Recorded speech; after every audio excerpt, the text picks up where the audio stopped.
Mayor, council members, we have your work session agenda. I asked Mike Moore to come up here real quick. I know on this, we talked about technology solutions to the council. That'll be a force multiplier for the budget, being with Chief Moore, as well as mitigation of speed in residential neighborhoods. So he's probably not prepared to give you that update right now, but Chief, do you want to talk about if on the quarterly goals, is that going to be something we can do at the next meeting, or does that need to be pushed into the third quarter? So I can discuss it next quarter. Obviously, when we had this conversation, the other operation wasn't thought of. I have a team we'd like to start traveling a little bit and looking at different places, and that's the reason we have not been able to look at other real crime centers, look at the technology that's out there, how it would affect enterprise, and how we can get that implemented. So I certainly would request that we push it out to the third quarter and look at writing it into my budget to actually discuss that for next year. June, July, we'll start taking trips locally into different cities. Like I've said before, Oxford's a prime example of phenomenal real crime center with using technology to advance the community, and that's one that I'd like to target and a couple others. I just have not had the opportunity to look into that travel yet. So, yes. Okay, so going down the list, appropriations process that you approved, I saw an article in the paper today about that. Spoke to Leanne. We should have that out hopefully this week to those agencies, give them plenty of time to absorb the process, ask questions, and work with them.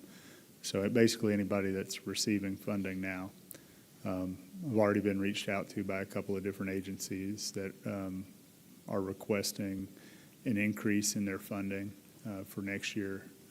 So I think it's timely, and we'll have a process now to direct them instead of them just meeting and then coming to a meeting with all of you and trying to figure out which ones to prioritize. We'll know the request ahead of time and be able to make smarter decisions with the resources that the city has. Bellwood Tap Project has been awarded. Again, mid-June it should start. Talked to Glenn about that today. No changes on that. The surplus properties, talked to the city attorney. We have identified, we have gone through the ones that we didn't really know how we ended up with them. We've done title searches on those.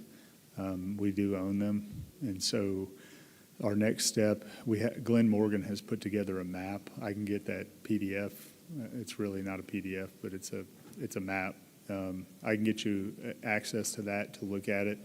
It's identified city properties in green, water properties in blue, school properties in like a purple or magenta color, and then industrial development board properties in orange.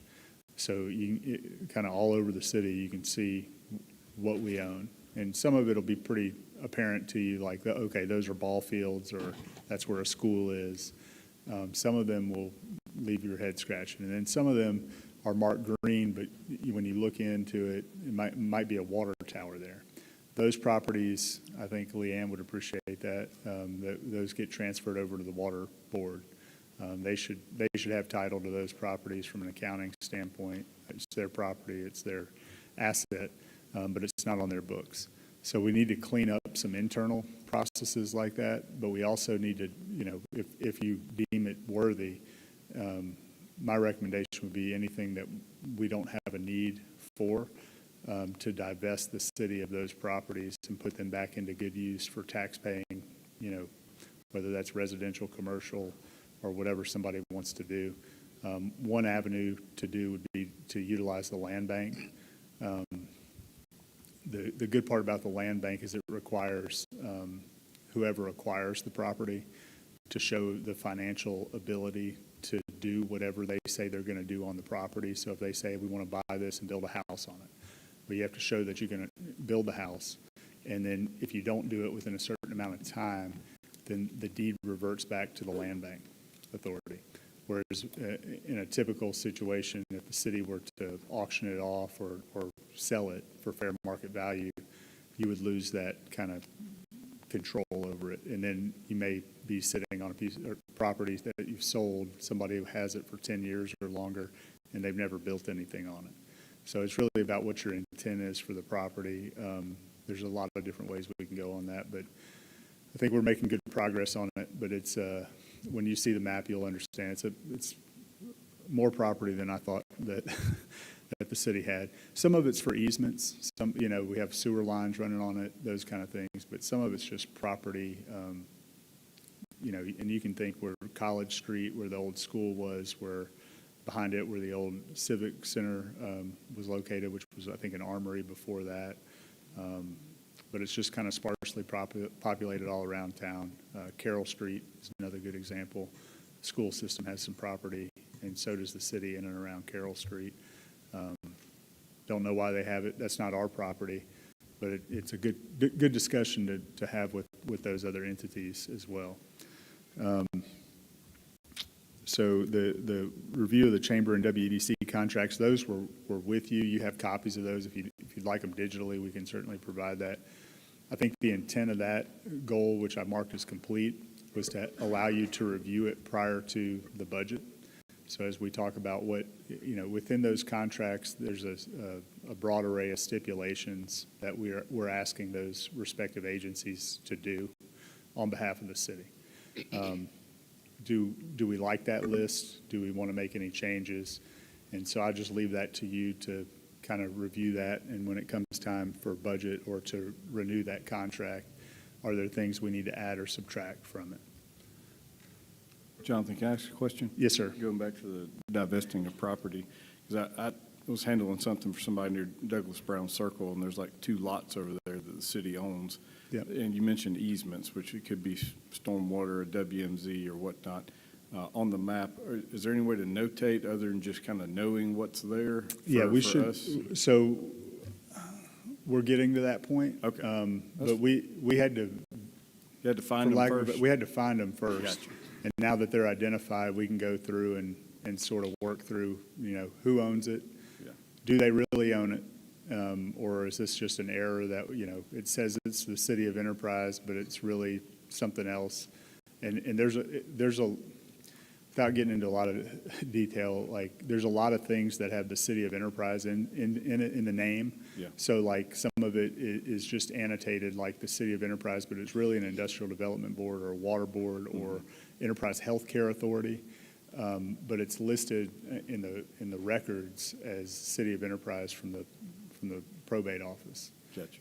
And so we're trying to clean that up right now. And then once we know, like those lots are a good example, we did title searches on those lots to make sure, like, do we really own it, or is that just an error? Sure. And so now that we know we own it, now we're charging Public Works and other agencies, like the Parks and Rec Department, to find out, okay, we own it, what's on it?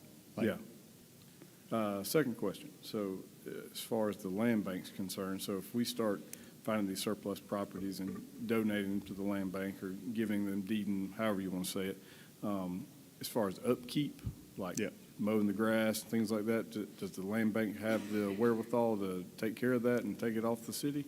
They don't at this time. I doubt the land bank will ever be a profitable entity. The goal would be that, for those properties, as an example, and they may come to the city through liens on dangerous buildings or things like that, but there would be a title issue and legal fees that would be associated with it. And typically what other land banks do, and that's somewhere in the $5,000 to $7,000 range, whoever is acquiring the property would have to pay that, and it's really a break-even point. So all the operational costs that are associated with it would essentially be a cost to the city, whether you gave the money to the Land Bank Authority to maintain the properties, or what I would suggest is for the city to keep maintaining the properties as they are today. Some of them aren't really being maintained probably to city standards because we don't really know we own them, and some of them have been.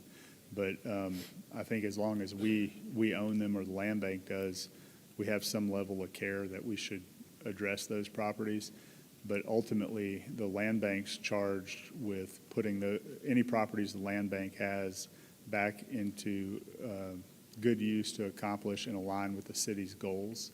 So whether, like I said, whether that's commercial, residential, or other goals of the city council, that's what the land bank is supposed to do, and that's why you have so I'm one of those representing the mayor, but you also have Councilman Pageant on for the council.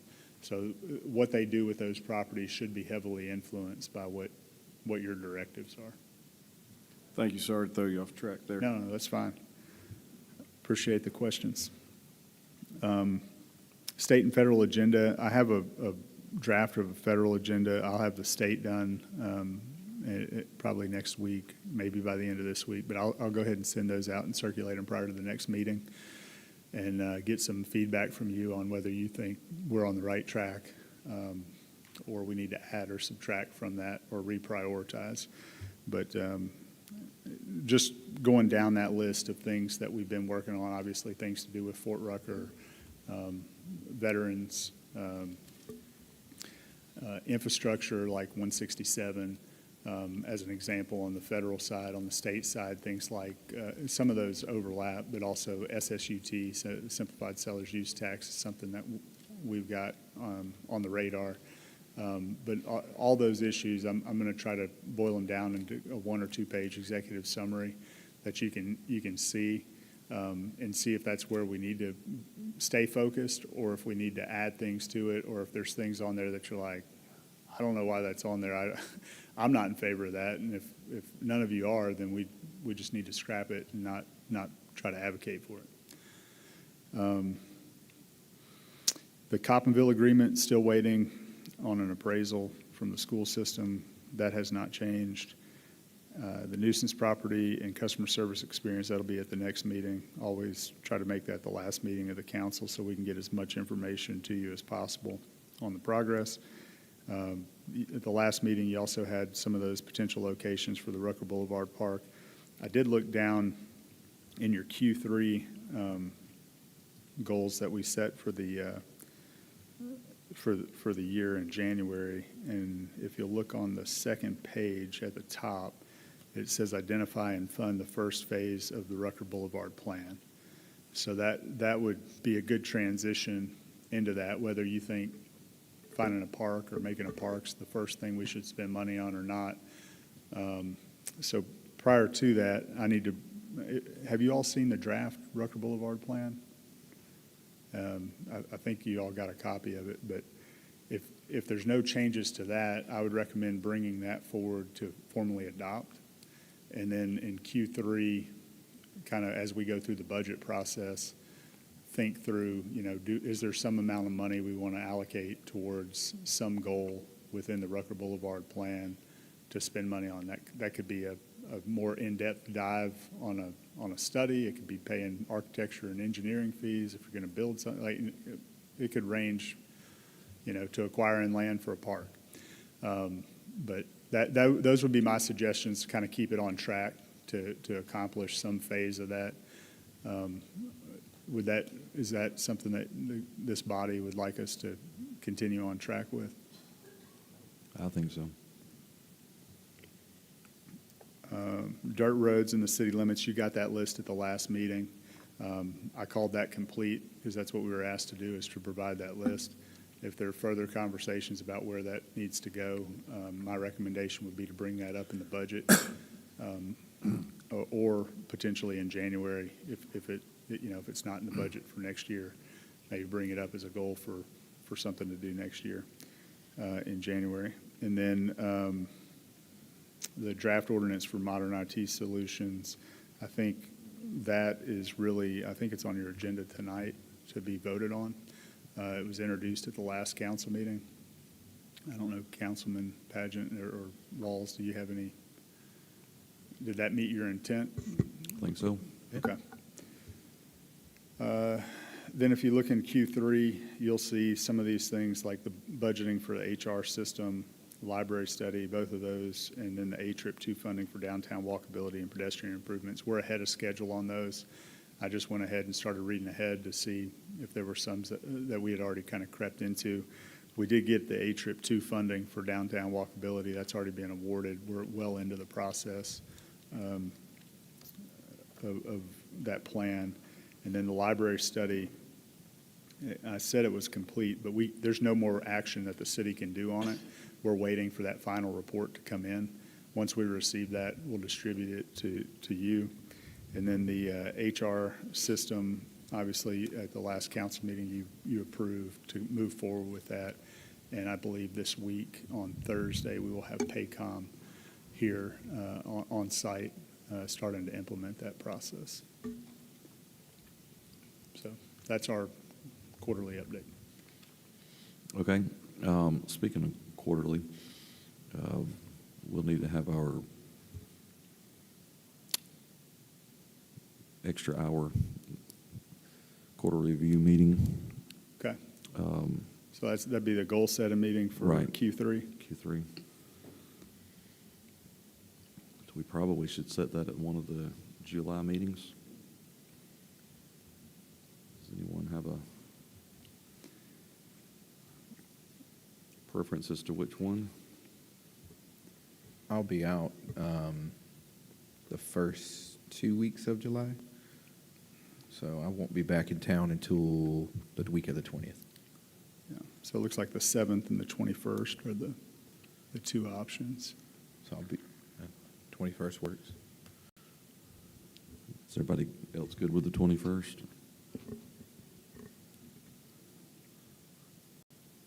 Okay. And we'll start that at 1600 or 4 p.m. Good.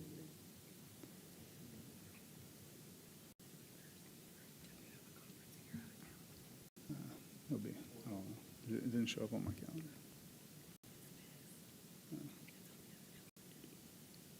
Should be fine. Is there a meeting?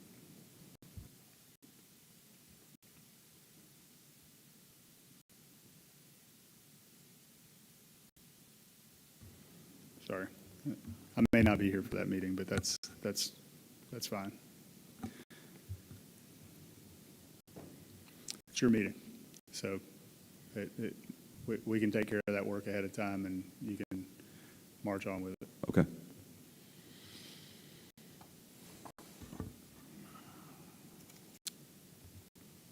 All right, if that's all for the goals, then we will move into reviewing the agenda.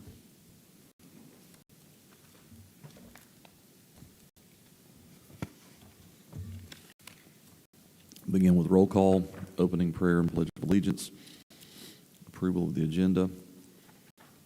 Then we will consider the consent agenda. Not a whole lot in that tonight. Accounts payable, $1,124,880.74. Contract billings, $44,088.07 to Tullison Construction for demolition and clearance of public nuisance properties. Any questions on the consent agenda? All right, privilege of the floor, staff reports. Under old business, we'll review and consider ordinance 05-1926E, which is the requiring of the annual independent cybersecurity assessment. Any questions or discussions about that right now? All right.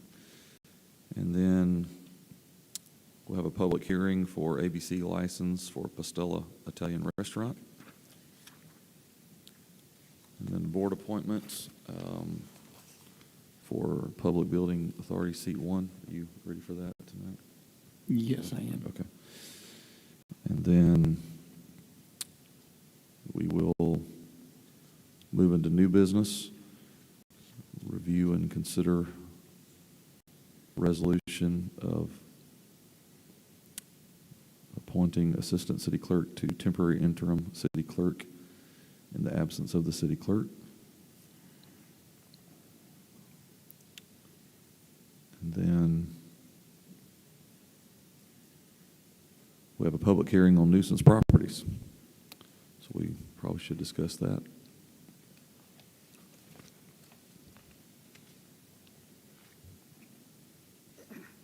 Mr. President, do you have any questions about that last resolution? I didn't know if you were asking for explanation or not on the Assistant City Clerk. Well, if you have one, I'll take it. I just tell you, we had some discussion in the absence of the city clerk not being there, like issues like tonight. What that would do is that would give the city administrator the ability to declare her to have the ability to sign off in that spot for the city clerk in the absence of a city clerk. We've had issues in the past where we were trying to get some of these documents done, especially as it comes to this nuisance properties where they were timing was the essence. Okay. So this is to help us in the future if we ever get that. Be at the privilege of the city administrator. All right.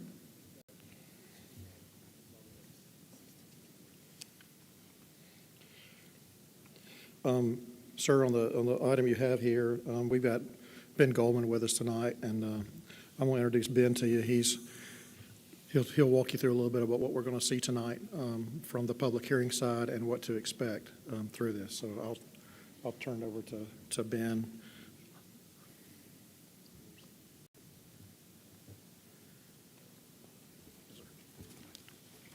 Good evening. It's good to see y'all. And just one other kind of footnote to follow up on what was just said about the clerk resolution, and just to give sort of a specific example of where that came up.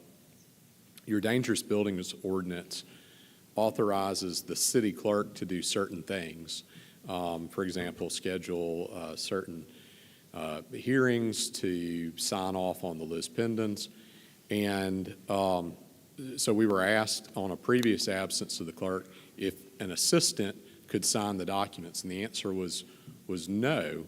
But by having an acting clerk in the absence under those limited circumstances, then they can actually step into the shoes and have those same powers. So this is something that a lot of different cities use around the state. So I think this is going to be a benefit to y'all, both in this application and in others too. So that's the need.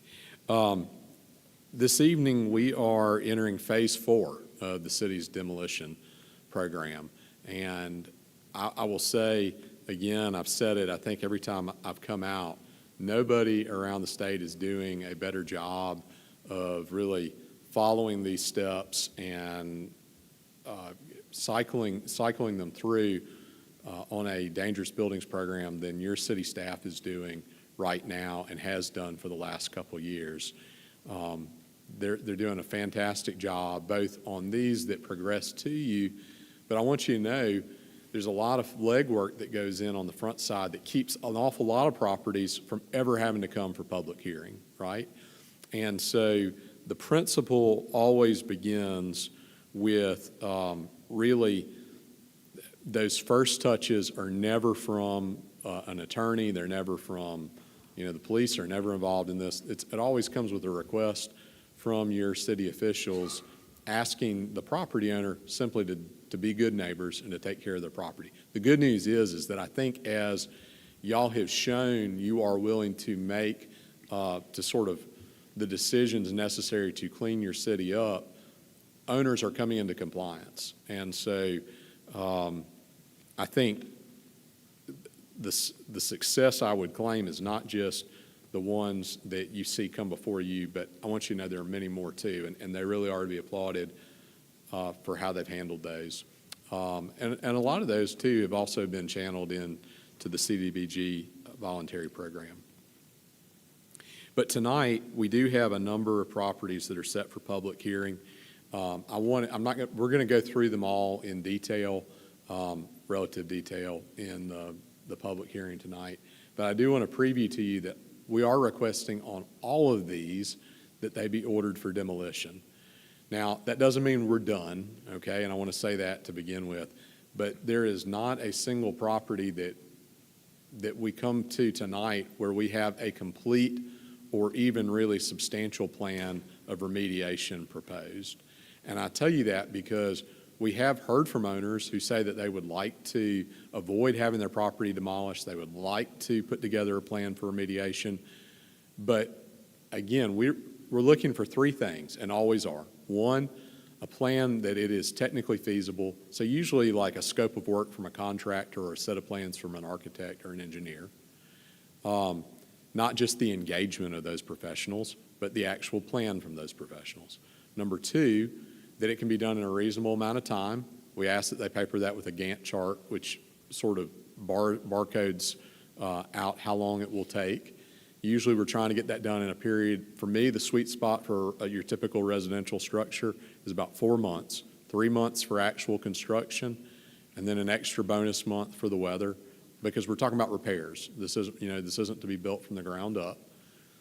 And then the third thing is something that will never end up in the record, but we do ask that, we do put the budget in the record, but that they actually have funds on hand to complete the work in the time required. Because if you have those three things, a property that can be technically remediated, two, that it can be done in a reasonable amount of time so that it doesn't unfairly subject the neighbors to sort of suffer with the condition in perpetuity, and then three, that they have the funds on hand to complete it, we know that those properties will be completed 100% of the time successfully.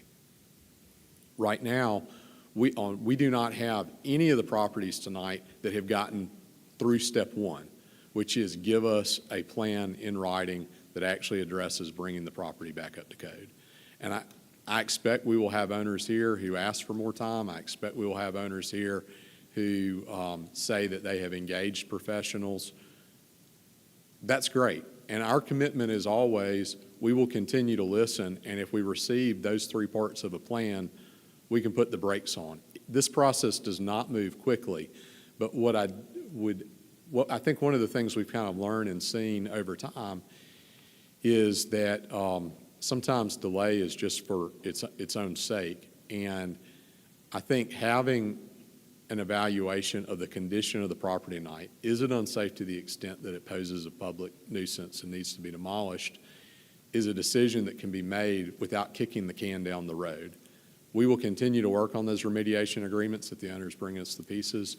But by the time we get here tonight, there is a 20-day letter that goes out to the property owner before the attorneys are involved. Usually then it's about, realistically, about 30 days in that process before then they turn it over to us. And then it takes a little bit of time to put the paperwork together, get the title work ordered. And then when our notice goes out, it's a 60-day period before it comes to this hearing tonight. So there's no less than 90 days from the courtesy letter, okay, and that's after years probably of informal communications with the property owners, asking them to deal with this before it actually got put in the process of formal demolition proceedings. So they've had at least the last 90 days knowing that we were in a demolition proceeding posture to actually come forward with a plan. That was really the time to do it, not the night of the hearing to then ask to start that process. So, I know we are all respectful and mindful and start with the proposition that we want to be respectful of property rights. We want these properties remediated. That is always my best story. Those are the stories. When I leave and I go give a talk on dangerous buildings, I don't show the photos of demolished buildings. I show the ones that have been successfully remediated. That's what makes it fun for me.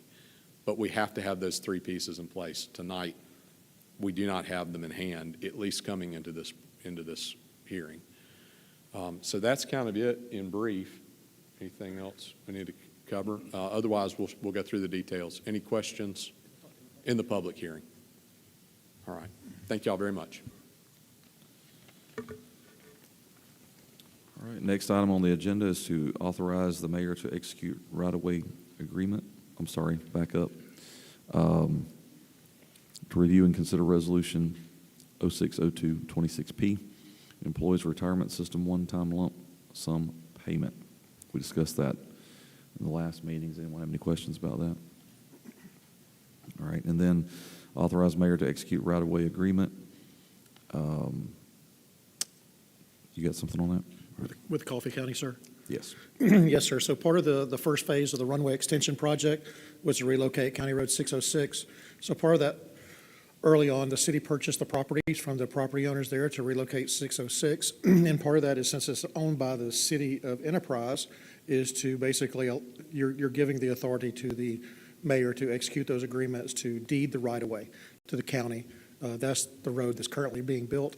If you've been out there to see it, they have most of the grading done. It's not 100% complete, but most of the grading done. They've got the binder layer down. They still have the wearing surface done. They still have a few more utilities to relocate out there, but the project is approximately 75% done.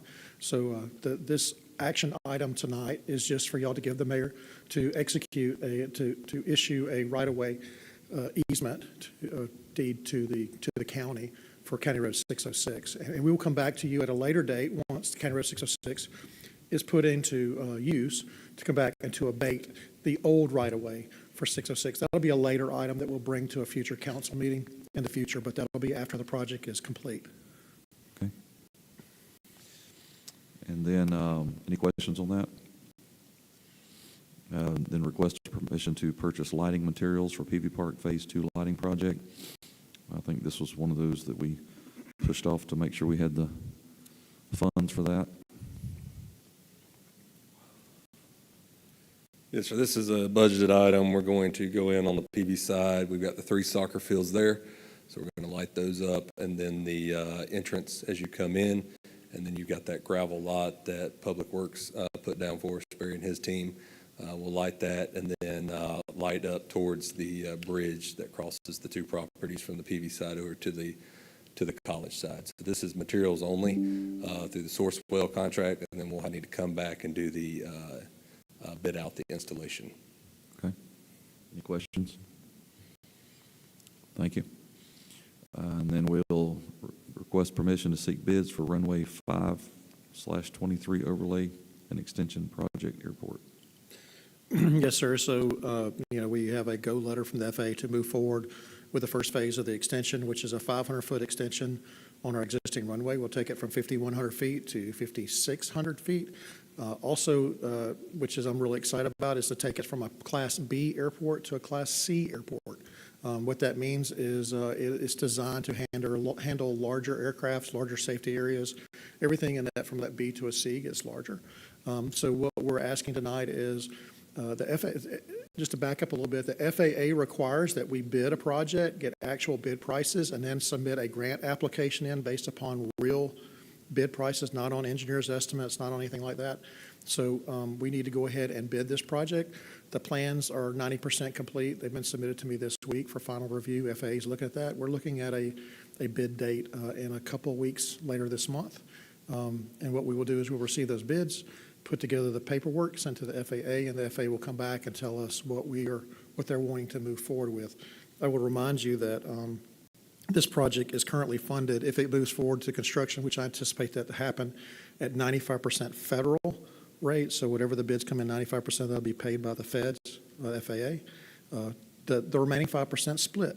The state steps in and takes half of that, so 2.5% is paid by the state aeronautics, and then 2.5% will be our local match for this project. So our skin in the game is 2.5% on this project, which could be, I'm anticipating $6 million for the first phase of this project. So pretty substantial, but it's a great program, and definitely the airport's definitely an economic driver for not just Enterprise, but for Coffee County and the Southeast, and it's part of the transportation plan that the state participates well in. Any questions? All right, and then we will we have a request to change meeting location for the June 16th and November 3rd work session and council meetings due to the Civic Center being used as a polling location. And then we'll recess regular session, convene at the E911 board meeting. We'll review the minutes and then approve accounts payables, adjourn the E911, reconvene in regular session, have mayor's report and council comments, and adjourn. Any questions on the agenda? All right. At this time, then, I will entertain a motion to go into executive session for the purpose of economic development. Move that we go into executive session for economic development. Second. All in favor, say aye. Aye. All opposed, same sign. Motion carries.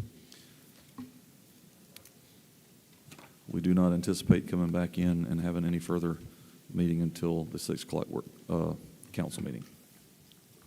Council members, just to reiterate, in your folders, I know I usually bring them, but the documents in your work session folders are for executive session. Okay.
The Enterprise City Council will convene this regular session.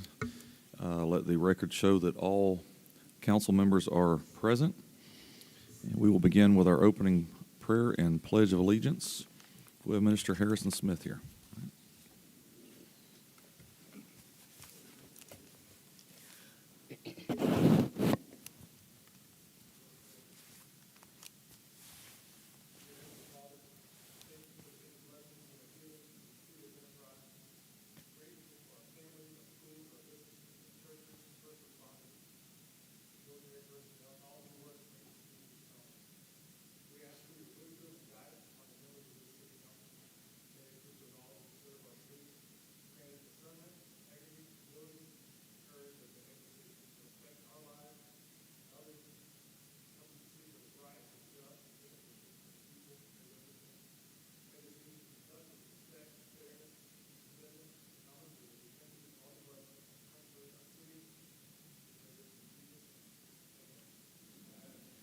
Please join me in the pledge. I pledge allegiance to the flag of the United States of America, and to the republic for which it stands, one nation, under God, indivisible, with liberty and justice for all.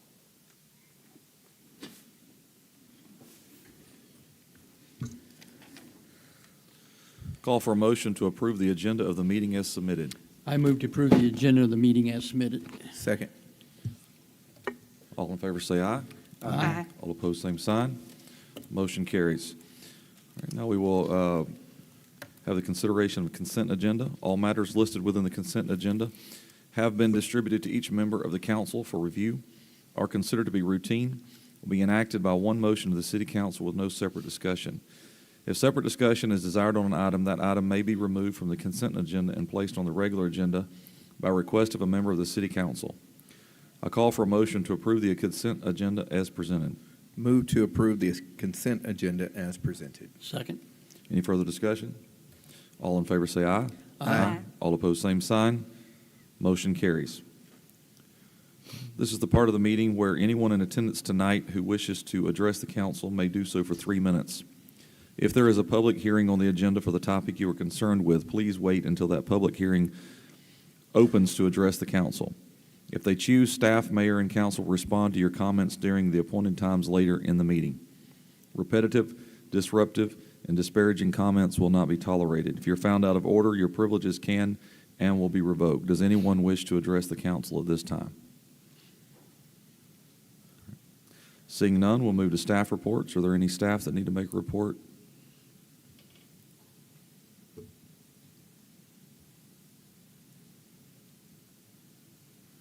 All right, then we will move to old business. Review and consider ordinance 05-1926E. Call for consideration of ordinance 05-1926E, providing for the requirement of an annual independent cybersecurity assessment of the City of Enterprise Information Systems, establishing independence requirements, and providing for budget allocation and an effective date. Do I have a motion? I move to adopt ordinance 05-1926E. Second. All right, any further discussion? All in favor say aye. Aye. All opposed, same sign. Motion carries.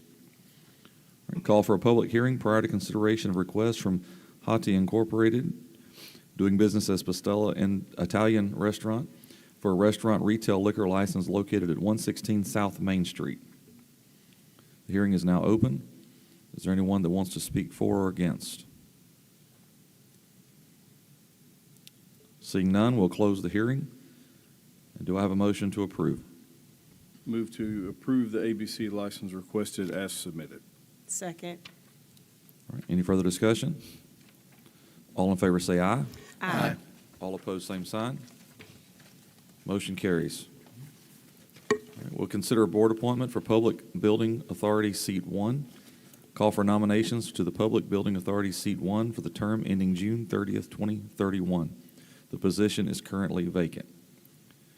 Open the floor for nominations to Public Building Authority Seat 1. I'd like to nominate Rich Woodham to the Public Building Authority, Seat 1. All right, are there any other nominations? All right, hearing none, I will close the nominations and call for a motion to appoint Rich Woodham to the Public Building Authority, Seat 1. And I move to appoint Richard Woodham to the Public Building Authority, Seat 1. Second. All right. Any further discussion? All in favor say aye. Aye. All opposed, same sign. Motion carries. We'll now move to new business. Review and consider Resolution 060226Q, appointing Assistant City Clerk to temporary interim city clerk in the absence of the city clerk. Introduce and call for consideration of Resolution 060226Q, designating Assistant City Clerk Sally Bain as acting interim city clerk for any matters related to Ordinance 052124C in the absence of the clerk. I Yep. move to adopt resolution 060226Q. Second. Any further discussion? All in favor say aye. Aye. All opposed, same sign. Motion carries. All right, now we call for a public hearing to hear, consider, and act upon all objections or protest, if any, for the removal of an unsafe structure to the extent that has become a public nuisance at the following properties: 100 Brenda Lane, 108 Colony Drive, Apartments 1 through 8, 108 Colony Drive, Apartments 9 through 16, 201 Colony Drive, Apartments 14 through 17, 1441 Damascus Road, 100 Dixie Drive, Apartments 41 through 44, 100 Dixie Drive, Apartments 81 through 84, 100 Dixie Drive, Apartments 85 through 88, 134 Fox Hill Drive, 114 Grimsley Street, 211 East Hildreth Avenue, 112 Plaza Drive, 110 Scott Drive, 117 Sims Street, 508 Springdale Avenue, and 101 Walding Street. This public hearing is now open. Mr. Goldman? Thank you.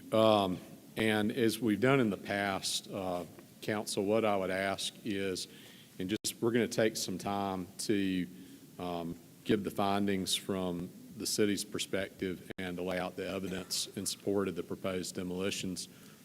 After that, we'd ask that you give an opportunity for those who have an interest in the properties to speak next.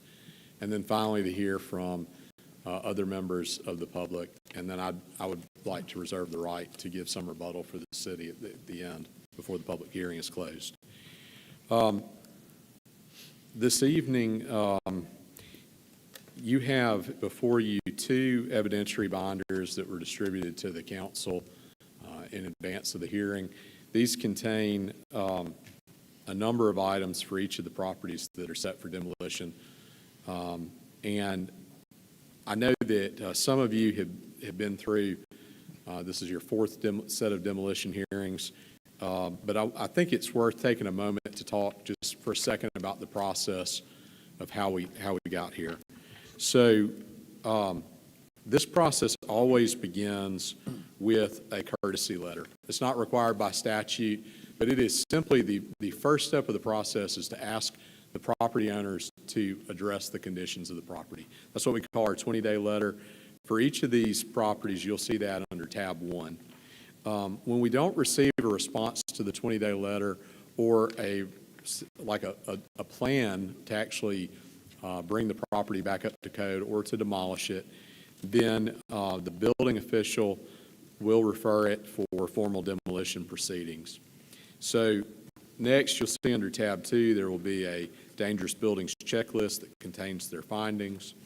And then the attorneys, together with the city clerk, together with the appropriate municipal official, work to put together the notice document, which is found under tab 3, which is the finding of public nuisance, notice in order to remedy, and notice of lis pendens, which we simply call the lis pendens. Those give the formal findings, and in each of these cases, specifically the finding from the appropriate municipal official, that the building is unsafe to the extent that it's a public nuisance from any cause and due to be demolished, and then offers specific findings to support it, gives notice of the hearing tonight, and then also contains a certificate of service. So, for example, just if you look at like tab A1, tab 3, A3, and then in the certificate of service, you'll see that we send notice by certified mail to the person who last assessed it for taxes. We send it, we do a title search and then send it to anyone who may have an interest in the property, including those who own an actual interest, mortgagees, lien holders, and then anybody else who may be known to the clerk or to the appropriate municipal official to have an interest in the property. Notice is posted within 3 feet of the entrance to the property. We put a copy of the notice in 3 public places around the city, which is where you typically post your ordinances. And then we also run 4 insertions of a short form of the notice in the Enterprise Ledger. You'll find under tab 4, you'll see where we've kept track of who's received service, who has not claimed their letters. Under tab 5, you'll see the legal publication notice, and down at the very last line, I know it's sort of smaller type, but you'll see the dates of those 4 insertions in the paper. So again, notice in the paper, public places, none of that's required. This is really designed to go above and beyond the minimum due process required to try to bring people to the table to address these problems as soon as we can. And then in tab 6, you'll find photographs of the property. These are all recently taken in just the last few days, I think May 28th and 29th. On some of these, you will see that there's a tab 7 that typically indicates some supplementary information. In addition to that, and I will note that these are on file with the city clerk's office as well, but you have had added to your packets tonight, there is, we will have on file with the city clerk the presentation that we'll go over in just a minute. And then also, with respect to 100 Dixie Drive, apartments 41 to 44, we received late today a statement from Lewis Capital Investments that we have asked be added to your packet.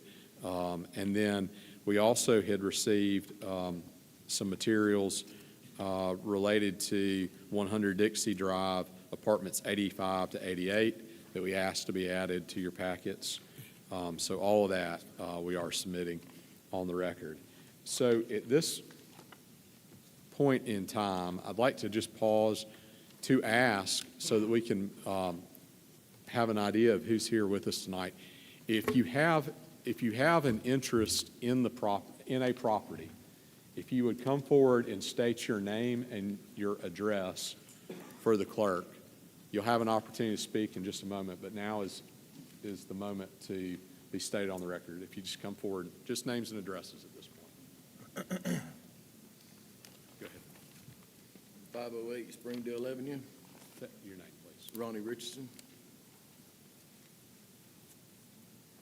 Is that your home address, or is that the address? No, sir, that's the address of the, What's your home address?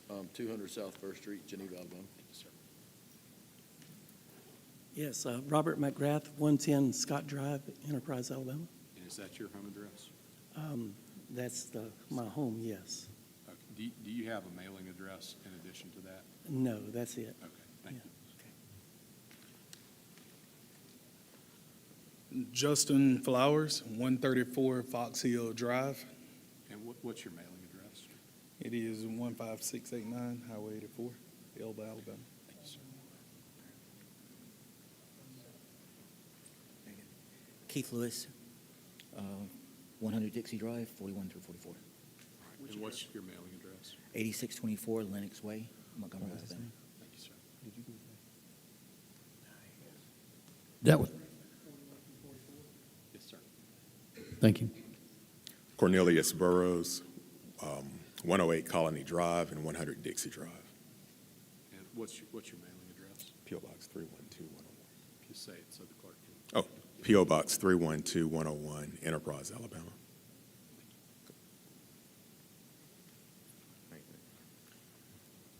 State your name and the property you're about. My name is Raul Vargas, and the property is 108 Colony Drive, I got a 912. And And what's the thing. your mailing address? Is that where you live? No. No. What's your mailing address? the mailing address is 1009 Rocker Boulevard. 1009 Rucker Boulevard? Yes. Raul Vargas. Thank you, Mr. Vargas. Evan Smith, representing Keith Hardy for 100 Dixie Lane, apartments 85 through 88. All right, and what's your mailing address? My mailing address is 500 Reardon Road, Rehoboth, Alabama, 36301.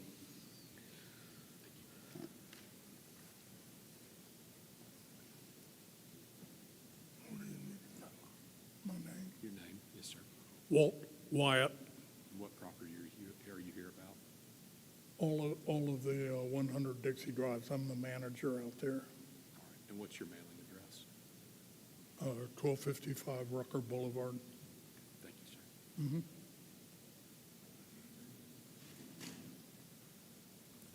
sir. Sal Wong, and we're here for 201 Colony Drive, apartment 15. 108. 108.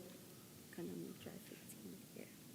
So, I'm sorry, 108 Colony Drive, which apartment? 15. Apartment 15. All right, is that your home address or mailing address? Do you have a mailing address? Yes. Mary, it is 204 Fiscal Lane. If you can pass me. Did the clerk get that mailing address? Thank you.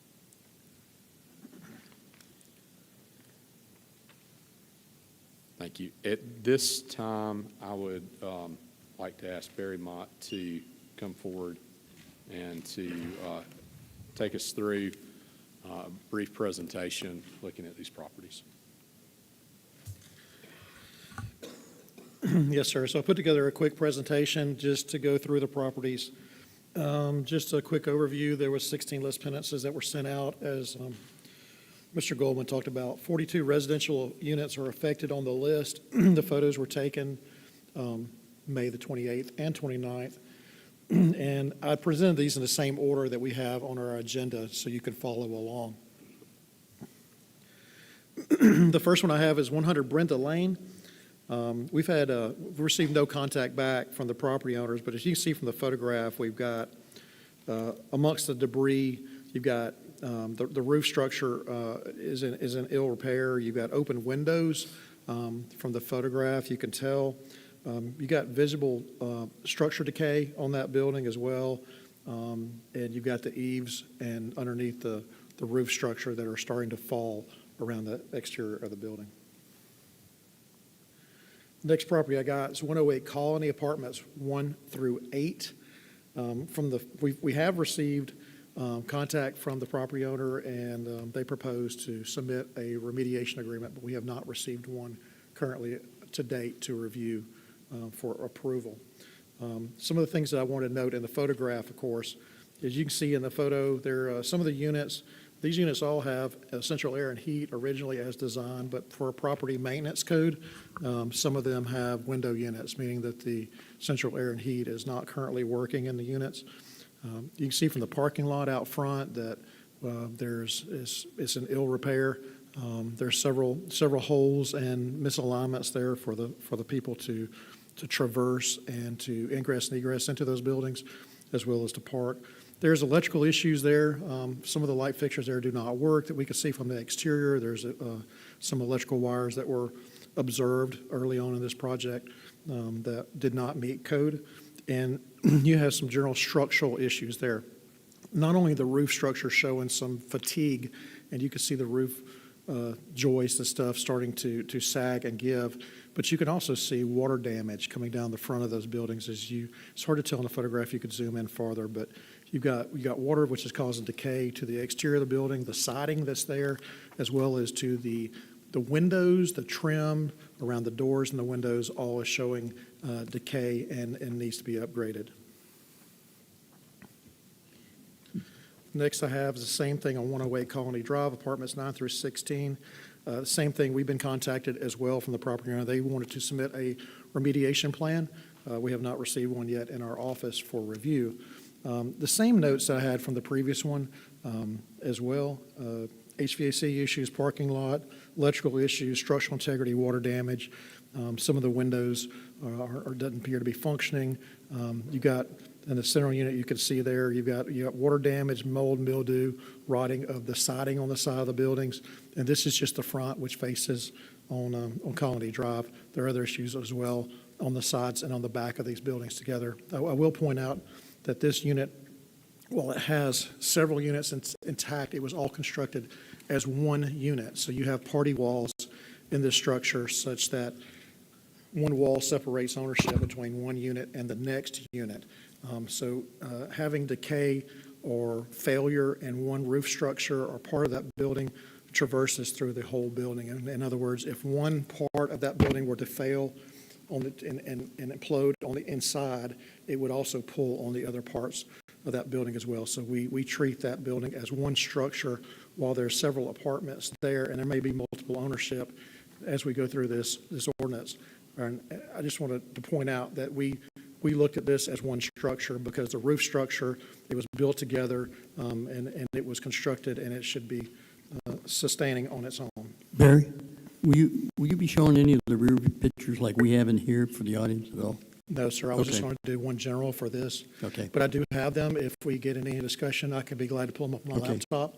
I do have all the photos that you have in your document. Because the rear ones really show a lot. Yes, sir. Thank you.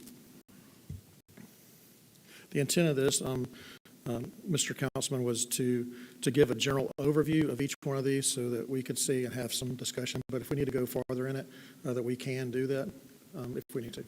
The next one I have for you is 201 Colony Drive, apartments 14 through 17. I want to point out that this one was originally in your Phase 1 demolition initiative, and we gave time. We heard that we were going to have a remediation agreement from the property owner, and we basically kept putting this off. However, because we didn't include it in the demolition of Phase 1 and we never received a remediation agreement, I brought it back to the table for Phase 4 to bring it back to you. Same issues that we had there before are ongoing. The structure we had at the time, open windows, open doors, animals were in there. We had people that were squatting, living, doing illicit stuff inside that building. And if you can remember, or if you don't remember, I'll tell you that the pictures of this building when it was in Phase 1, it has only gotten worse. As the growth on the outside, up the side of the building, it looks like that Mother Nature is taking over that structure and putting it back as it was before construction. 1441 Damascus Road. We have received contact from the property owner, and they have indicated they have the desire to put this building on CDBG. We have not received an application from that yet, but that is their desire, what we hear. So I would ask in these cases that this stay on the list, and I'll let the city attorney or the attorney talk to you about what that looks like. But we left it in here, even though they've indicated they want to put it on CDBG. It was my desire to still ask council to declare this a nuisance and to abate the nuisance. On this one, I'll just point out that this was noted that we did have squatters in this house, and there was a lot of interior damage to this building. So a lot of rotten wood. Structure is, the integrity of the building is not good.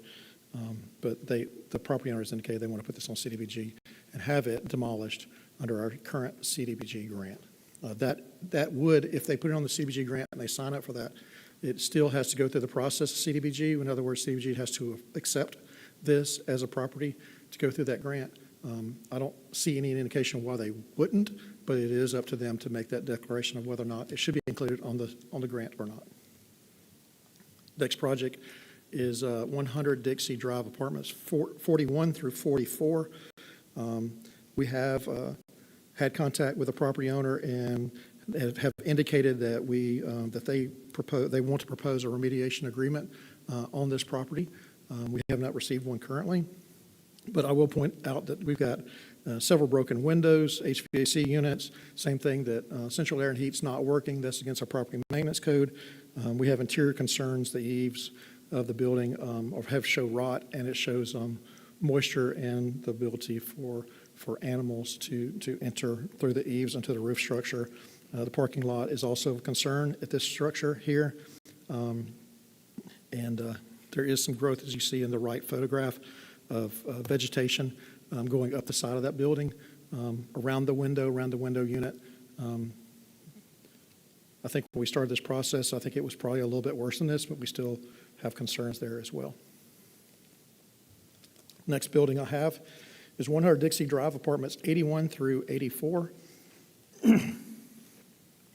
We have had discussions with the owner, and they have indicated that they desire to get a structural engineer and/or contractor to help them with a remediation agreement. We have not received that currently to date, but if you can see from the photographs, and this one is pretty evident, the roof on this one seems to be sagging. It looks like the roof structure has failing, whether that is from rot or just failing members.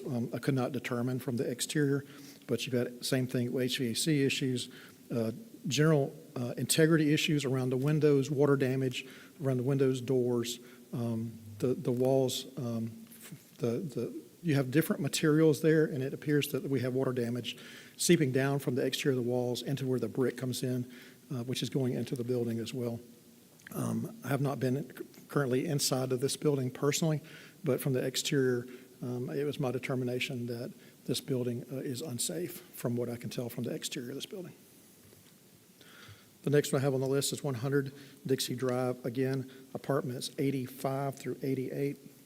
Same desire. We have talked to the owner, and they wish to contract with an engineer and or contractor to create a remediation agreement, but as of today, we still do not have one from the property owner. Same issues as the one I did before. This is one that the building is split by the breezeway. One half is owned by one person. The other half of the breezeway is owned by a different person. This is the same photographs as we had before, just a different side of the building, and you'll see that the same issues are there. Also in the breezeway between the two buildings, there's rot, deterioration of the materials that are there that actually join those two together. So you have one complete roof structure divided by a breezeway, but it is one roof structure over one building constructed together.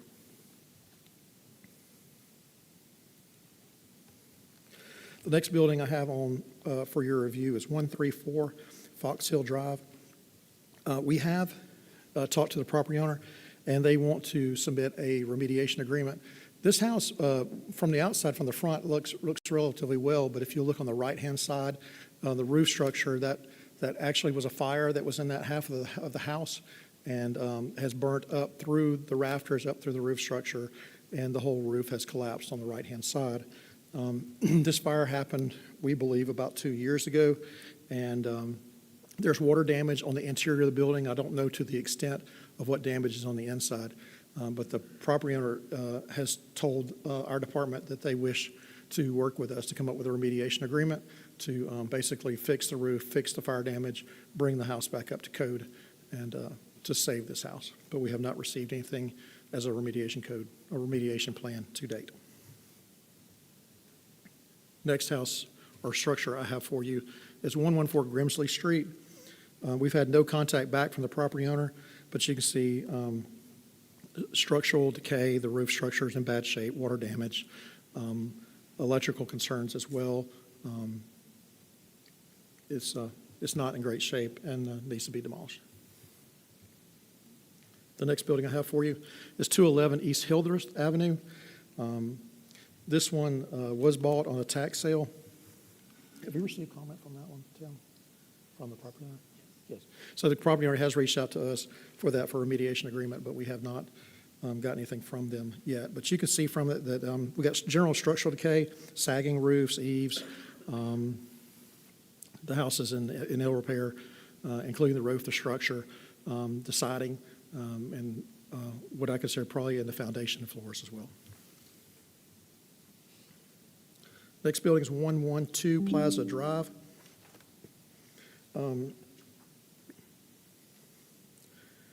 The property owner knows that that we've got it here. That we've had contact with them as well, haven't we, Tim?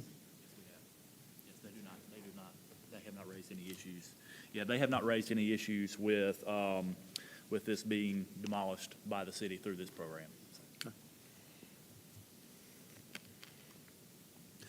Yeah, on this project, though, I just point out to you, as you can see, from the roof structure that it looks like they've done patches through the time, but the roof is in ill repair.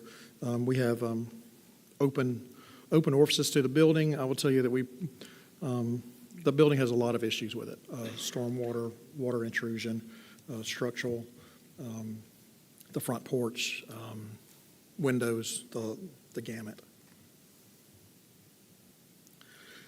Next building I have is 110 Scott Drive.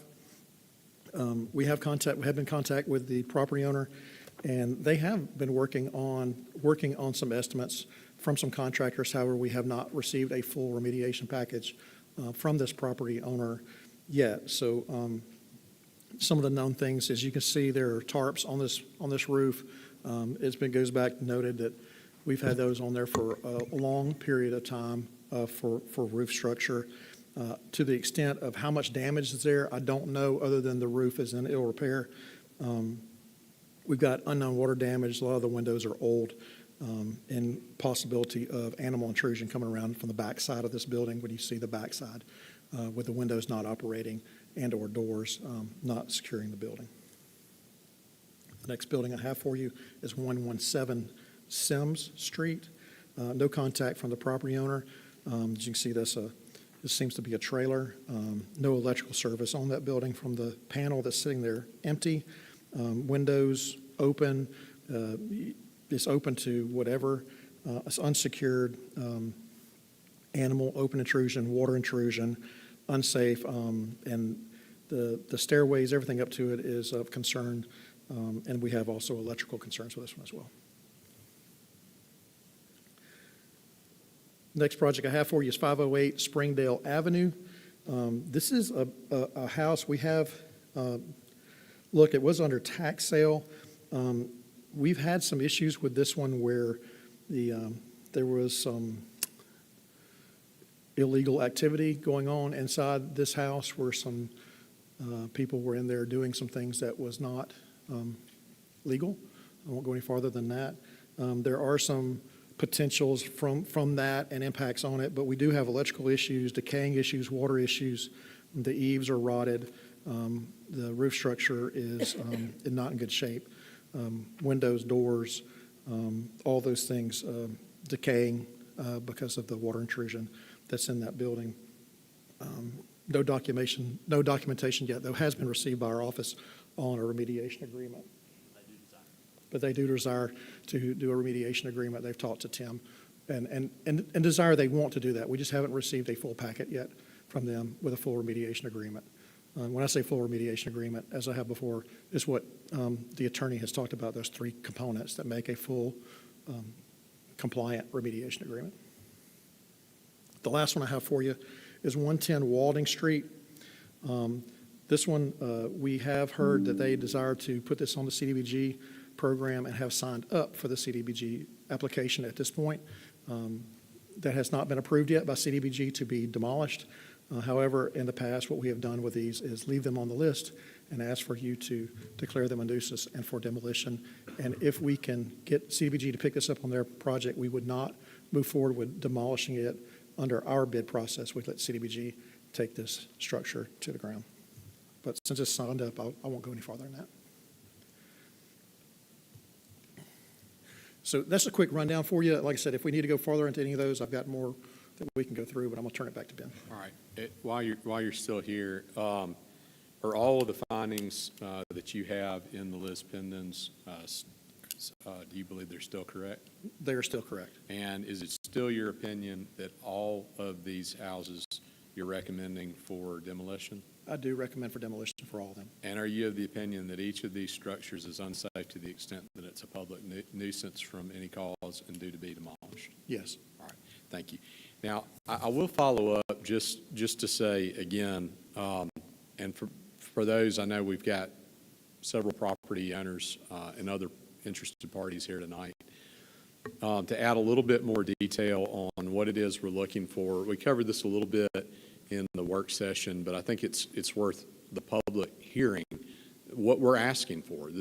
We're not looking for anything highly technical, but that first piece about whether it is technically feasible is usually a scope of work from a contractor a set of plans from an engineer or an architect, if that is what's required for the structure. Something that the building officials can then evaluate to see if it will bring the structure back up to code and put it back to its productive use. The second part is to evaluate whether it can be done in a reasonable amount of time. And so that's a simple Gantt chart. You can just Google them and find them online. We don't have a particular one we want to use. But basically, that you list all the things you're going to do on it. So plumbing, electrical, framing, roofing, all the way to landscape, whatever it may be that project requires. And then you barcode out week by week how long it's going to take, so that we can make sure we've got a realistic plan, which we always then add additional time to because we want it to be successful. And then the third thing is a budget for the project. Sometimes that's, again, back to that scope of work or a quote that comes from the contractor, but then some proof that the owner has the funds on hand to complete the work within the time required. Because what we don't want to do is ask you to green light a remediation. Somebody may go borrow against their retirement, put all their savings into it, but not have the funds to actually accomplish the work. We want this to be successful for them and do no additional harm. So that's what we're looking for. And if there are people who come forward tonight and say that that's what they're asking to do, we certainly want to hear that. And we just would ask them to keep pushing along to get that to us as soon as possible. It's not urgent immediately. We have, under our ordinance, a 20-day stand-down period where we will take no additional action after a demolition is ordered tonight. And then after that, there are many steps that have to be done before a property is demolished, even if we are heading in that direction, including asbestos assessments, disconnection of utilities, going through a bid process to engage contractors, and then actually having that demolition work done. So it's a process of months, not days. We have plenty of time, yet still, for people to bring us a plan, but it's their property. They have got to be in charge of that plan and put it together. You have staff that can evaluate plans, but not staff that can put plans together. So with that being said, Mr. President, I believe it would be appropriate at this time to hear from those who have an interest in the property. Is there anyone with an interest in a property that would like to come forward at this time?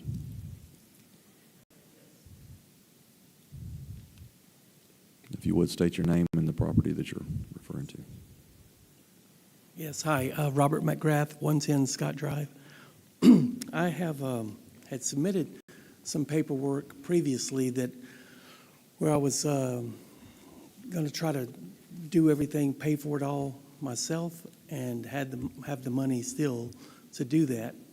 And since I have found an organization that will give assistance, so I have still got just a little bit more. It was a lengthy process, but I've got help to help me do that application.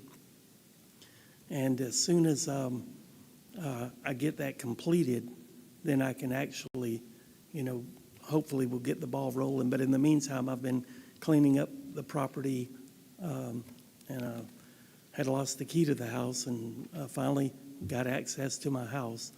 So, yeah, it's coming along. It's just unfortunately taken me longer, and I didn't realize, like you get into anything, how much there actually is to do. But I'm making progress, and I feel like I'll have it done in a timely manner. I just have to set a timeline once we get with the application process, see what they say, and then go from there. And I can submit that to you guys. Great. Thank you. Thank you. Greetings, Justin Flowers, 134 Fox Hill. On this property, we did acquire this property in a tax sale. We have broken out, me and my dad, Harold Flowers, retired veteran, Fort Rucker. I always get confused, want to say Nova Sale, but it didn't change, now back to Fort Rucker. And so we've broken this out into 4 phases for us at this present moment that we're going to submit the remediation plan on this property. It's on Rucker Boulevard, nice neighborhood, Fox Hill Commons subdivision.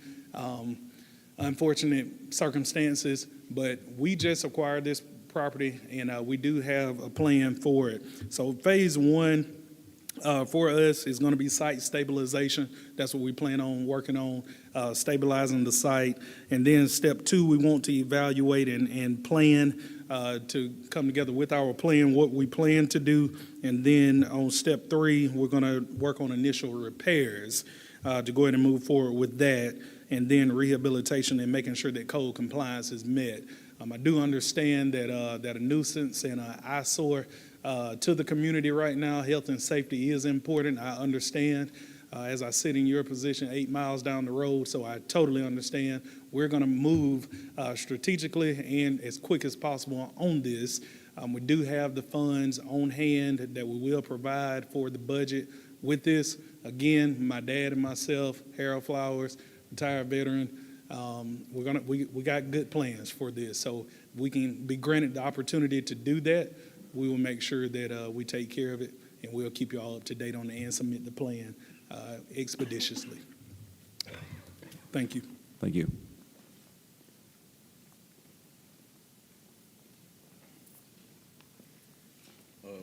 My name's Ronnie. I was here about 508 Springdale Avenue. We recently got it again at the auction, and so we didn't have all that paperwork to begin with before to know what we need to do or whatnot. So we literally going as we go. I'm new to this. We've never done it before, but I have already went to the property, and we have already cut the grass down, cut down trees, trying to make the place look more visibly better that we can. As soon as we get water turned on, which hopefully be this week or next week, we're going to go clean the driveway up to try to make it look presentable to fit in with the rest of the neighborhood. I don't know everything I need to do to make it accessible. I do know that eaves of the house does have some rot in the outer baseboard, I guess you'd call it, on the outside of the roof. And I do plan to get it done. I ain't been hiring nobody to do nothing. I know the roofing, the electrical part, we're going to have surge protectors. I talked to this guy here. I know we're going to have surge protectors because it don't have none on it. I have to get an electrician to go through that. And I had to get a plumber to come out and check it as far as, and, just to inspect it, make sure it's good. All the electrical outlets, the furnace and everything is there in the house and together. We have pictures before we started and what we got done so far. We got a bunch of trash packed up and pulled out the house that was left behind from the deceased lady. We still got more to do, don't get me wrong. We hadn't made it there in 3 weeks due to the weather, of course, but we're going back again this weekend to try to finish up a lot of the yard, to try to make it look more presentable right now is what we're focused on. But as far as the roof, it's not leaking. There's nothing wet inside. There's no wetness inside. There's no leakage, nothing like that. So it's got a solid roof. Does the shingles, could they be replaced? Yeah. I mean, I'm pretty sure it'd be past code I don't know how that works, but I mean, I'm pretty sure they've been there for a while, I guess is what I'm trying to say. But I plan on doing most of the work myself, what I can legally to the house, as far as fixing the eaves of the house, repainting it, cleaning the driveway, cleaning the yard. I mean, I can do just about anything, but when it comes down to the electrical part, I know there's legal aspects, and I can't do that legally. And I can't do the plumbing part legally because I know they have to be check on all the water. But I don't know everything I have to do, but we haven't presented nothing to nobody because we don't know exactly what we need to do. But we are in the process of working on the situation. And if I can get more information on what more I need to do to make it better, besides of what I'm doing one step at a time, that would be greatly appreciated. If somebody can help us lead us in a direction, because again, I am new to this. We haven't done this before, so I don't know what it takes, but I know the house could be very livable, but it does need some work done to it, but it's nothing like a lot I have seen.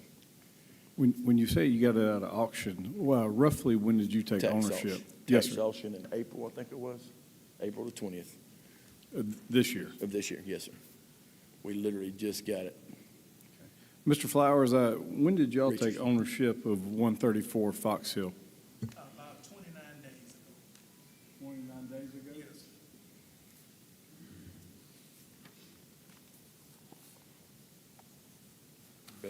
That's all, that's all I don't know what else to say. I don't know if I can get any help, leadership, something. I mean, Yeah. anything would be appreciated. Just when you said you just recently got it, I was just curious what recent looked like, so. Yeah, I that's why understand. was That's no asking. problem. That's no Thank you. problem. Thank you, sir. Thank you.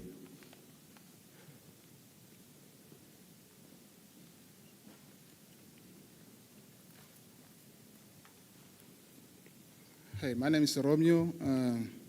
I'm the owner in an apartment in 108 Colony Drive, apartment 4.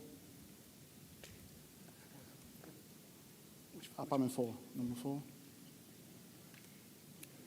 Yeah. So I read all this what it is over here. I understand most property around to me, most owners don't really take care of their property.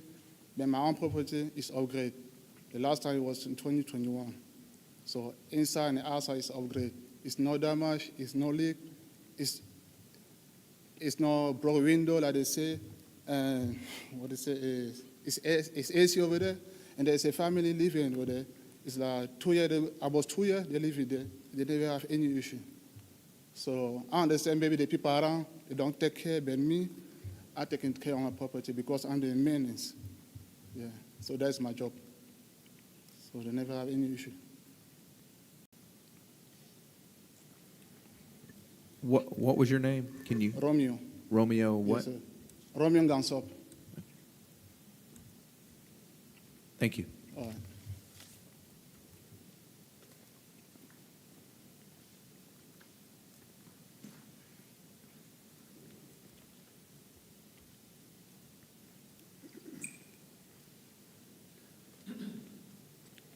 My name is Keith Lewis. I'm here on behalf of 41 through 44, 100 Dixie Drive. I was able to do a walk around with the inspectors and everything, and the reason that I was a little bit late is that I started off with an attorney. He was calling in to work with people and everything, and then he ended up getting sick on me. I don't have good luck with attorneys, by the way. But I am willing to work with these guys and get everything taken care of. I wanted to let you guys know that I have 2 people actually living on the right side of the place, so they are actually living there right now, right? It has a brand-new roof and everything, so, I mean, it's like, and we went over some of the things that I need to do on the outside. I know I've got broken windows, and I've already gotten looked up some windows. They have them at Dothan. I can pick them up anytime. And I got to find out what I can do myself versus having a contractor do from them. And I'm under contract right now with to get all this stuff taken care of, so that with the structural engineer and everything. Are those on all the apartments, or just which apartments on 100 Dixie? 41 and 43 are occupied. 42 and 44 are not. Okay. And you're not speaking on any of 81 through 84, or 85 through 88? No, sir. Just the 40. Okay. When was you said it had a roof on? Okay, got it. About 5 years ago. Okay, thank you. Yeah.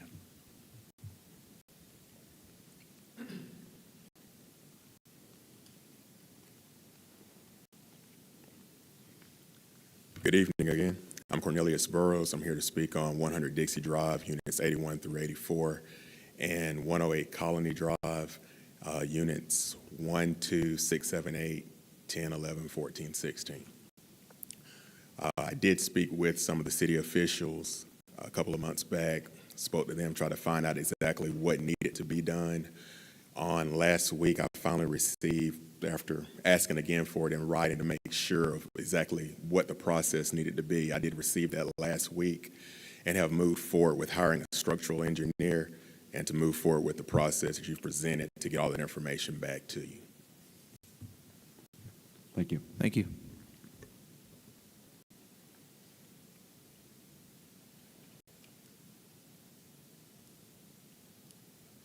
Is there anyone else?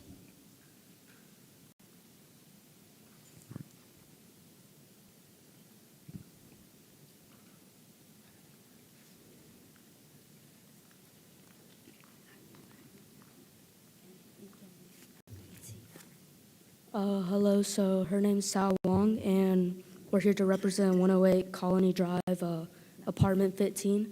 And we've already hired a structural engineer, and we're looking to like remediate the place.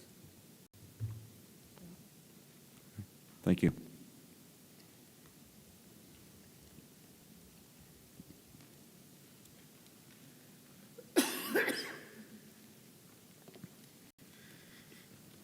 My name is Raul. I'm going for the apartment 9, 12, and 13. And we hire an engineer to look around the properties, and they want to tell you what will be get done, and just give it a little more time. Okay? Thank Okay, thank you.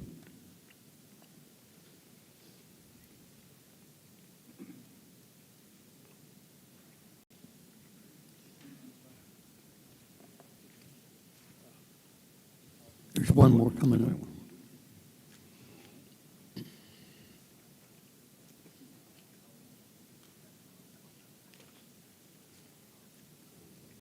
Good evening. My name is Walt Wyatt, and I manage almost all of the units at Castle Ridge. That's 100 Dixie Drive. Also manage a couple of units at 108 Colony.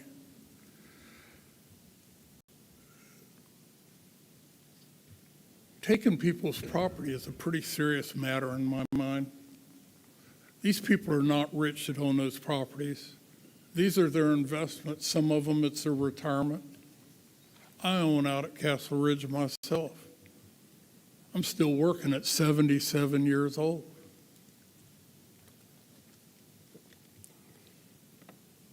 Also, I've never heard anybody up here talk about are any of the units at Castle Ridge or 108 Colony habitable, and they are. Out of the 8 units I manage that are subject to tonight, 6 of them have people in them, and most of them are long-term.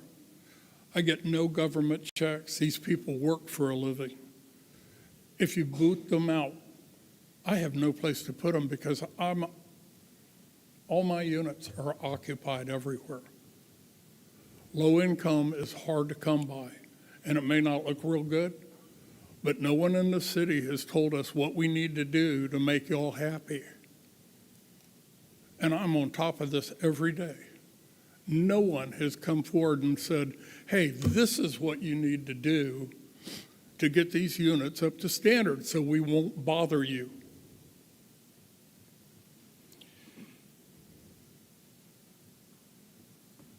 So displacing those families is a pretty big deal in my mind also.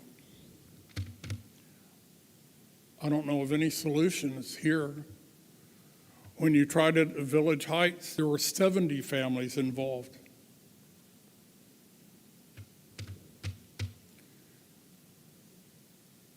Maybe what I'll do is buy them all a tent and tell them to move behind Publix where they won't have any problems.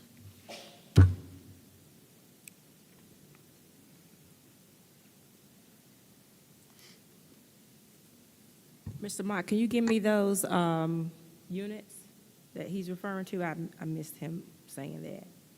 It was The last gentleman, mhm. he may have to tell us. I wrote down that 100 Dixie and 108 Colony, Okay. the management of those properties, but I didn't get the actual building numbers, ma'am.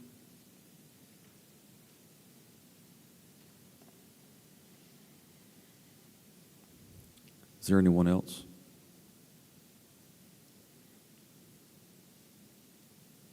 All right, Mr. Goldman. And I would just recommend that we make a call to see if there's anyone in the general public. I think we were specific to people who might have an interest in the property. Okay. Is there anyone from the general public that would like to speak for behalf?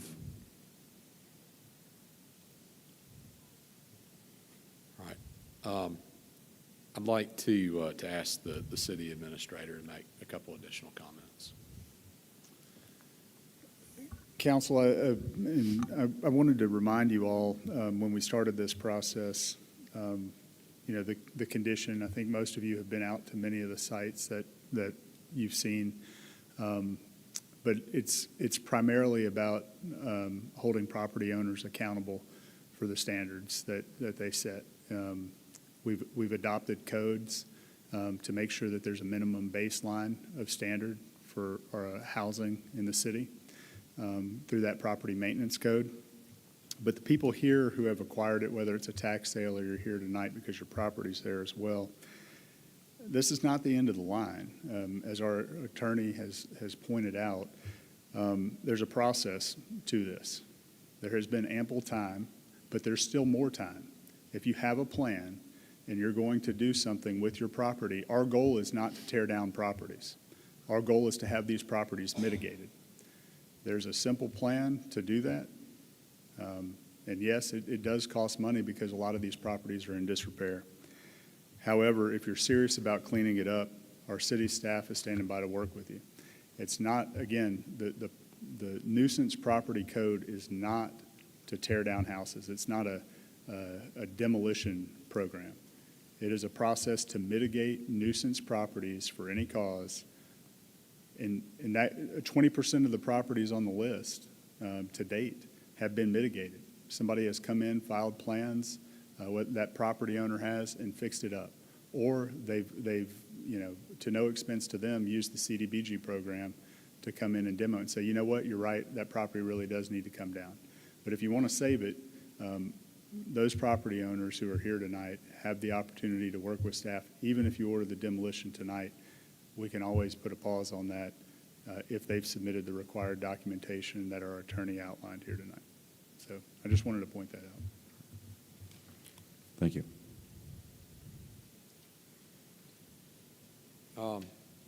Thank you. And I just would like to say, it actually makes me really happy when we have as many interested people who show up like this, because it's a reminder that the process works. It's why we work so hard to get notice out early and often and do it as many different ways as we do. And even why, for example, I'm sympathetic to recent tax sale purchasers, but one of the things that we do is we file the lis pendens in the Office of the Judge of Probate on record, so that if you wanted to go buy a property, all you'd have to do is do a simple, search of the records in probate, and this lis pendens would come up for that property. And I think that's important because we don't want anybody to be surprised that this is going on. So I think it has been effective in bringing everyone here. I think what we've heard is an acknowledgement that there are issues that need to be addressed.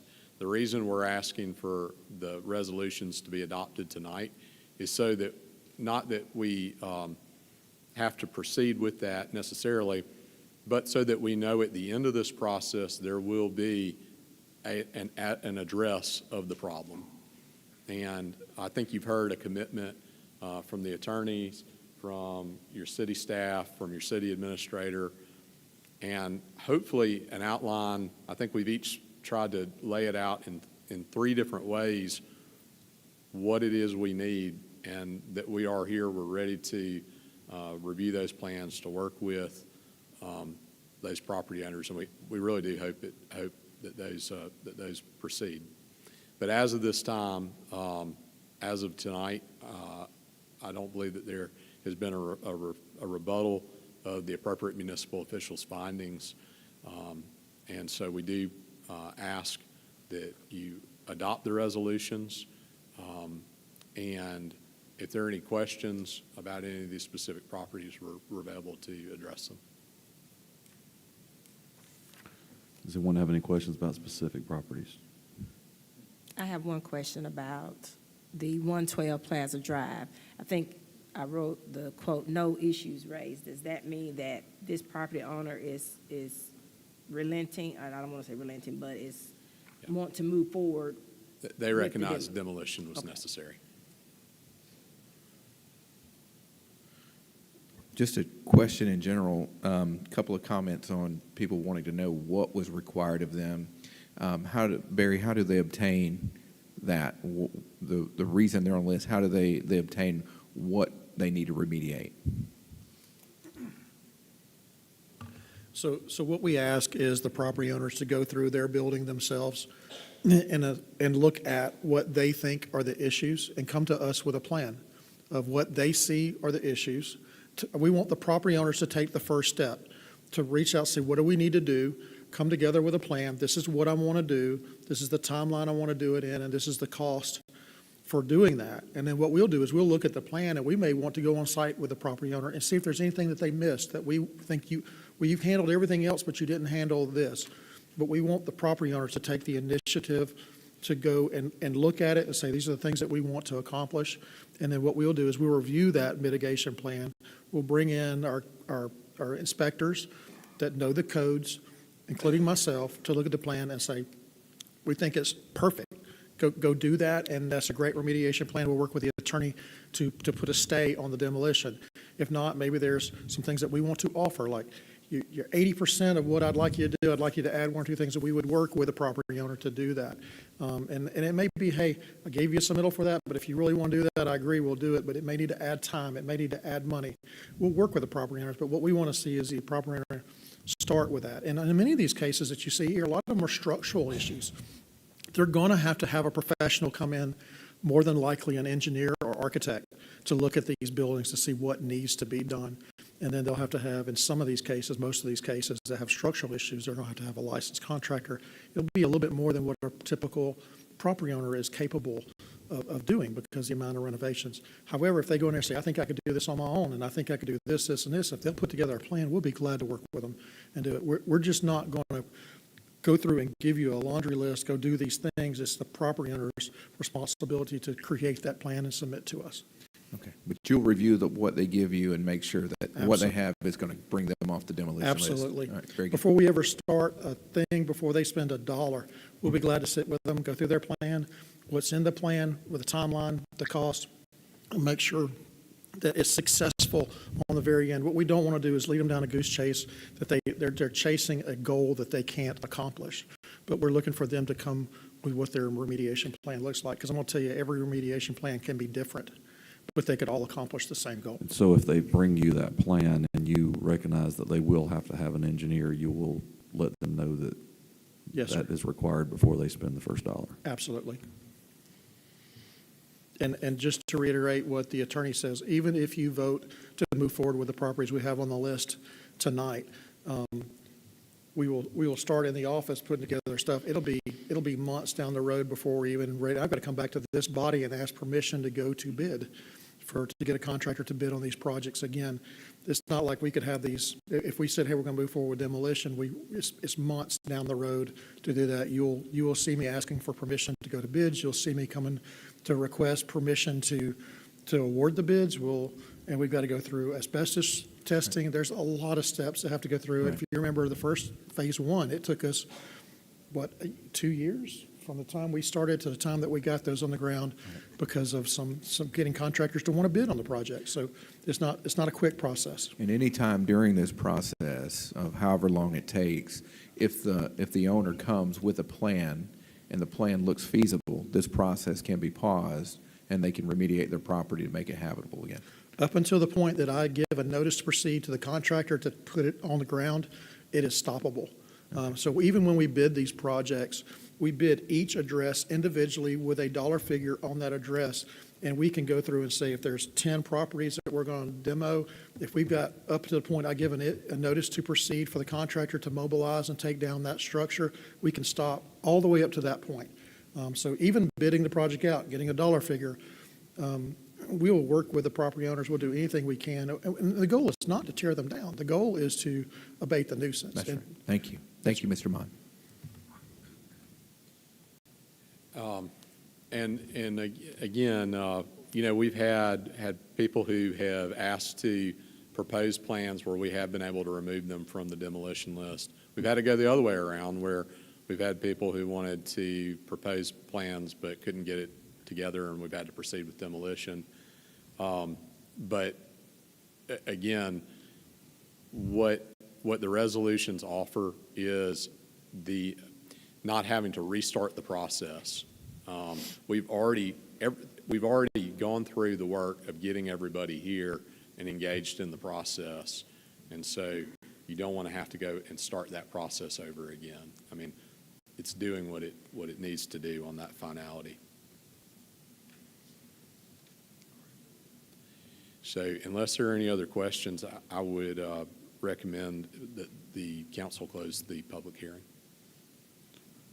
All right. Does any of the council have any other questions? All right, we'll close the public hearing now. And do you recommend we vote on these as one bulk amount? Yes, I would recommend moving for the adoption of the resolutions with one motion. Okay. All right, I call for a motion to review and consider resolution, to adopt the resolutions 060226 through 060226. Do I have a motion? I move to adopt Resolution 060226 through Resolution 0226. Second. All right, is there any further discussion? All in favor say aye. Aye. All opposed, same sign. Motion carries.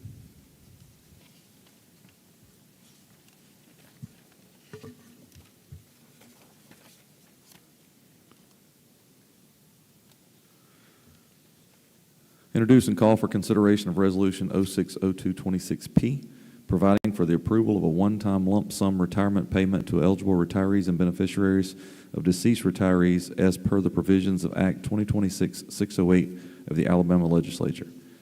The estimated cost to the city is $30,301. Do I have a motion? I move to adopt Resolution 060226P. Second. Any further discussion? All in favor say aye. Aye. All opposed, same sign. Motion carries. Call for a motion to authorize the mayor to execute a right-of-way dedication agreement with Coffee County related to the relocated County Road 606, contingent upon review and approval by the city attorney. Move to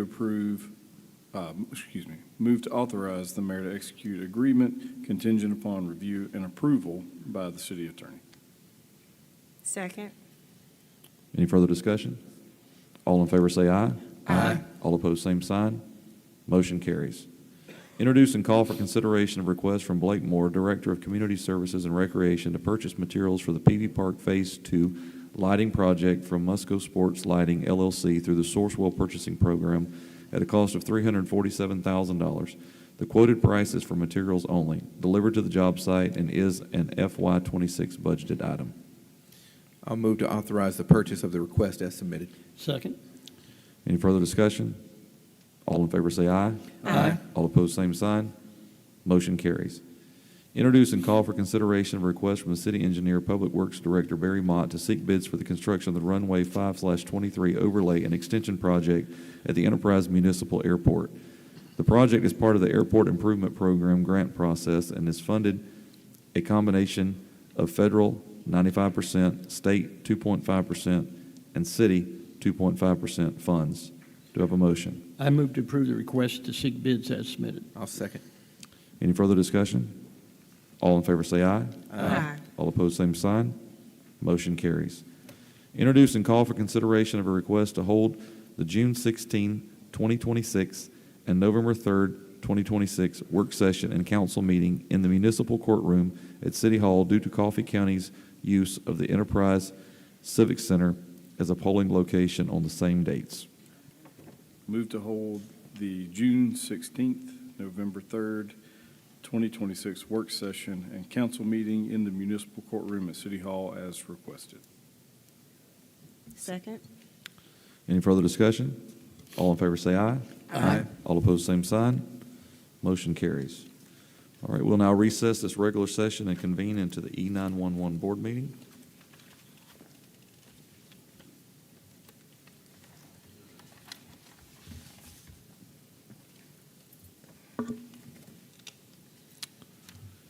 All right.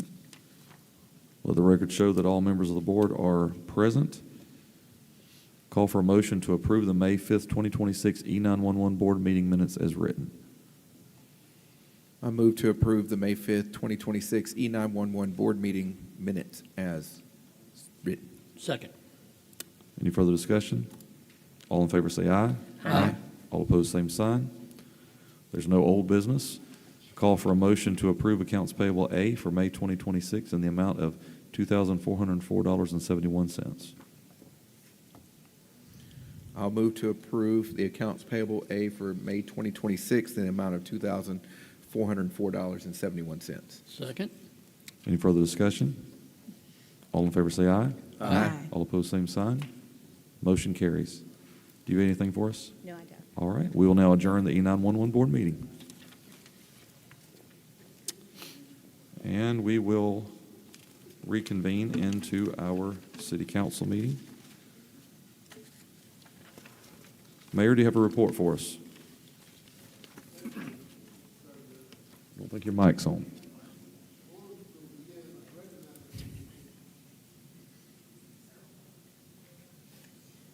Thank you, Mr. President. I want to begin by recognizing the tremendous turnout we saw this past weekend at the peak season, the kickoff down at the farmers market. It was great to see so many people downtown supporting local vendors, enjoying good food and spending time with family and friends. This coming weekend, we look forward to another great event as hometown heroes return to downtown Enterprise. One of the things that they make our city special is that there's always something happening that brings people together and enhances them the quality of life for our citizens. These events do not happen by accident. I want to thank the many city employees who work behind the scenes to make them successful. From parks and recreation, public works, to our police, fire, engineering, community services, and administrative staff. It takes a true team to get this effort done. We appreciate their hard work and dedication to serving our community. I would also like to congratulate Assistant City Engineer Jonathan Lucas on earning his professional engineering designation. This is a significant professional achievement and a reflection of his hard work and commitment to excellence. The city benefits from having highly qualified professionals serving our residents, and we are proud of Jonathan for reaching this milestone. Finally, I want to thank the City Council for its support of the recent enhancement to retiree health benefits for qualifying employees. We are grateful to the retirement system of Alabama for making this opportunity available. This additional information recognizes the dedicated services of our employees and reflects our commitment to those who have helped us make Enterprise the community it is today. Thank you, our citizens, for your continued support and involvement. We are proud of our city, proud of our employees, and excited about all that lies ahead this summer. Thank you. Ms. Rich. Congratulations, Mr. Lucas, on your certification. I read about it just today, so we're excited and super proud for you and that accomplishment. It was stated this was our phase 4, that we've gone through this process, so we've accomplished a great deal, and I know we always have to make some clarifications about our intent in going forward with this process, but it is our dedication to,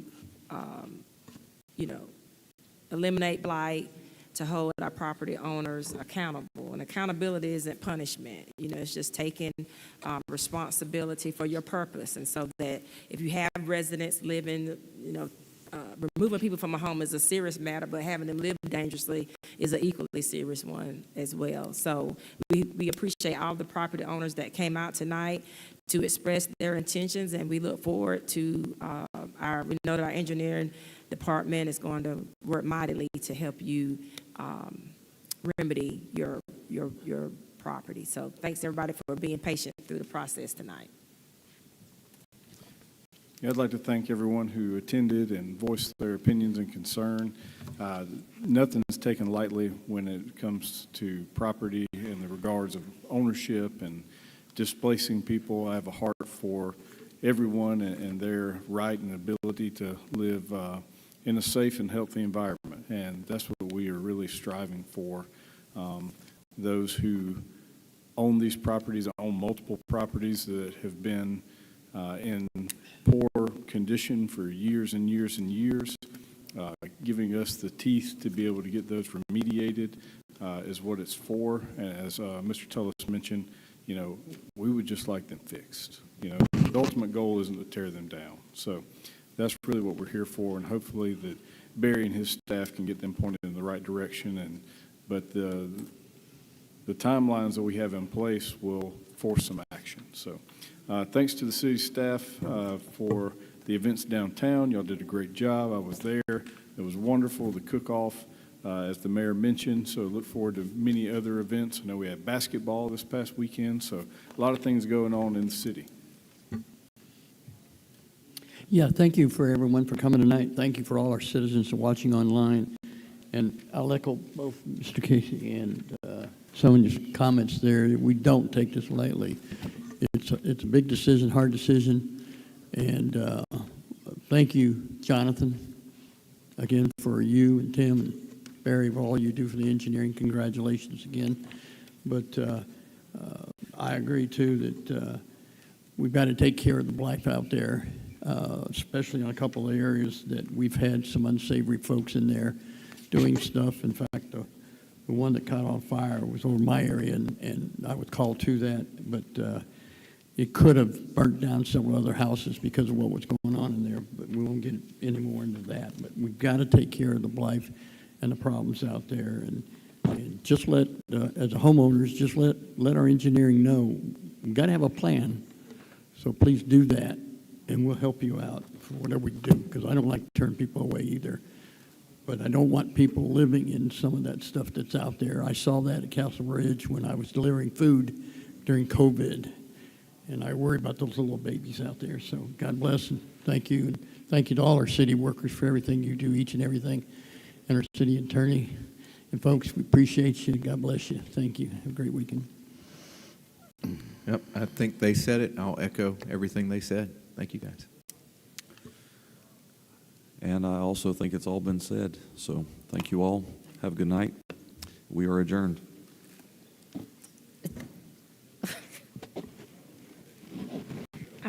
I'm stunned.